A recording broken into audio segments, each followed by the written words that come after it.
Let me ask you, before we get to this controversy about this phone call, Sure.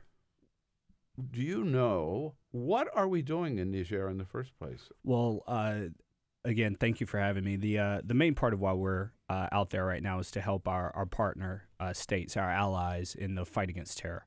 And that's one of the main and traditional missions of Special Operations Forces, particularly Army Green Berets, Special Operators, is to go in and train the trainers to help train and then, if necessary, fight alongside Allied forces in areas of contention. So we're in Niger, we're in... It was to train forces for Mali and all of the states Mali, around there. Libya, Yes. wherever that whole... Because that's become sort of the recruiting grounds for ISIS and Al-Qaeda now? Yeah, it's a hotbed of activity is one way to put it. It's recruiting grounds. It's training areas. It's some of these destabilized regions that they have the ability and opportunity to go in and adjust the government and adjust the political forces there, however they need to or see fit in order to continue their own activities worldwide.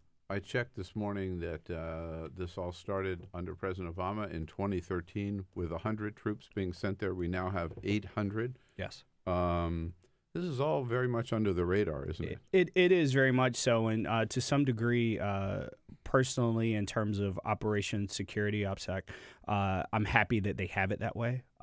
We do, as the American citizens, have both a right and a need to understand and know what our government is doing, where our troops are stationed and located at any particular time. But there is a need to protect the interest of those troops, the mission and the operations there. So for sometimes you're going to have instances where even though we have a great many troops in harm's way, it does fly under the radar a bit, and that's not necessarily a bad thing.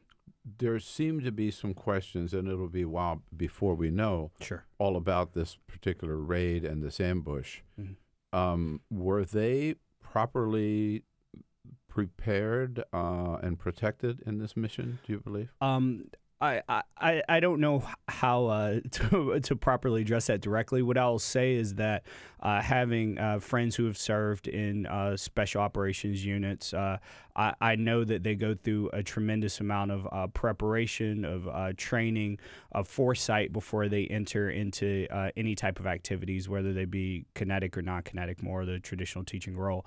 So I know on the ground those dedicated soldiers, airmen, Marines, all of them did everything they needed to do to be prepared. The question more strategically, did they have the proper intel? Did they have the proper oversight? That's something that I think a thorough investigation will help bring light to. Right. I'm not being critical. It's just absolutely. That CBS reported last night that they had been on the same mission, this same patrol, 29 times in the past and never encountered anybody. Yes. And this time they went out on another, what they thought was going to be routine, and they were told, don't expect to meet anybody this time either. And then suddenly the four of them, and there's no air cover, there are no planes nearby, helicopters nearby, and they're ambushed by 50 ISIS fighters now. Absolutely. And unfortunately we see instances like this in the past with Mogadishu, Somalia, back in the 90s.